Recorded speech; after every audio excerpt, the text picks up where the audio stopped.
সীমান্তবর্তী জেলা পঞ্চগড়ে গবাদি পশুর শরীরে মহামারী আকারে ছড়িয়ে পড়েছে ল্যাম্পি স্কিন ডিজিজ বা এলএসডি ভাইরাস। সবচেয়ে বেশি আক্রান্ত হয়েছে বোদা উপজেলার বিভিন্ন ইউনিয়নের গবাদি পশু।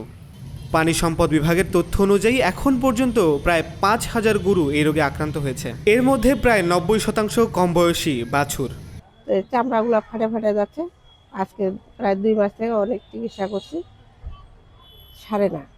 উপজেলার প্রায় সব ইউনিয়নে প্রতিদিনই নতুন নতুন খামারে ছড়িয়ে পড়ছে এই ভাইরাস। এতে দুশ্চিন্তায় দিন কাটছে ক্ষুদ্র ও প্রান্তিক খামারিদের।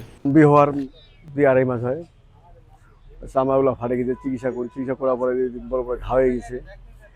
স্যার এই ঘাগুলো মানে লাভালাভি করে আজকে মেডিকেল নিয়ে আসলাম।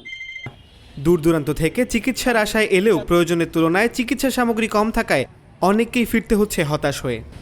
আগের বছরটা মারা গেছে, বছরে লাম্পি হয়েছে, তো অনেকে সুস্থ হয়েছে, অনেকে মারা গেছে। প্রাণী সম্পদ বিভাগের কর্মকর্তারা বলছেন, মশা, মাছি ও অন্যান্য রক্তচোষা পোকামাকড়ের মাধ্যমে এই ভাইরাস দ্রুত ছড়িয়ে পড়ে। বর্ষা মৌসুমে এসব পোকামাকড়ের সংখ্যা বেড়ে যাওয়ায় সংক্রমণও বাড়ছে। আসলে এই রোগের চিকিৎসার চেয়ে আসলে প্রতিকার, যেটা আমরা প্রতিরোধ বলি, ভ্যাকসিনেশনটা হচ্ছে খুবই দরকার। টিকা দেওয়া, আমরা আমাদের এই টিকা কার্যক্রম আমাদের যে সরকারি যেটা সরবরাহ থাকে সেটা তো করি, পাশাপাশি আমাদের উঠান বৈঠক, ভ্যাকসিনেশন ক্যাম্প, মেডিকেল ক্যাম্প আমরা করি ইউনিয়ন পর্যায়ে বিভিন্ন সময়। সেখানেও আমরা আমাদের খামারিদেরকে সচেতন করার চেষ্টা করি যে আপনারা আপনাদের গবাদি পশু নিয়মিত টিকা দেবেন।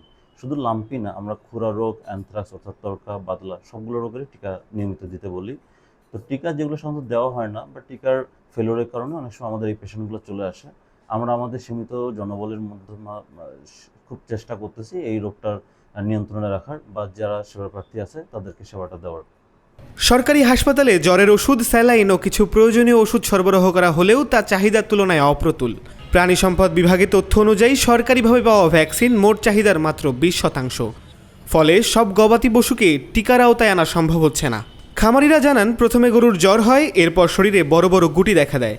ধীরে ধীরে সেই গুটি ক্ষতে পরিণত হয়ে চামড়া ও মাংস খসে পড়তে শুরু করে। আক্রান্ত গরু খাবার খাওয়া বন্ধ করে দেয়, দুর্বল হয়ে পড়ে এবং দ্রুত ওজন কমতে থাকে। সবচেয়ে বেশি ঝুঁকিতে রয়েছে কম বয়সী বাছুর। হাসিব আল হাসান শান, আয়না টেলিভিশন।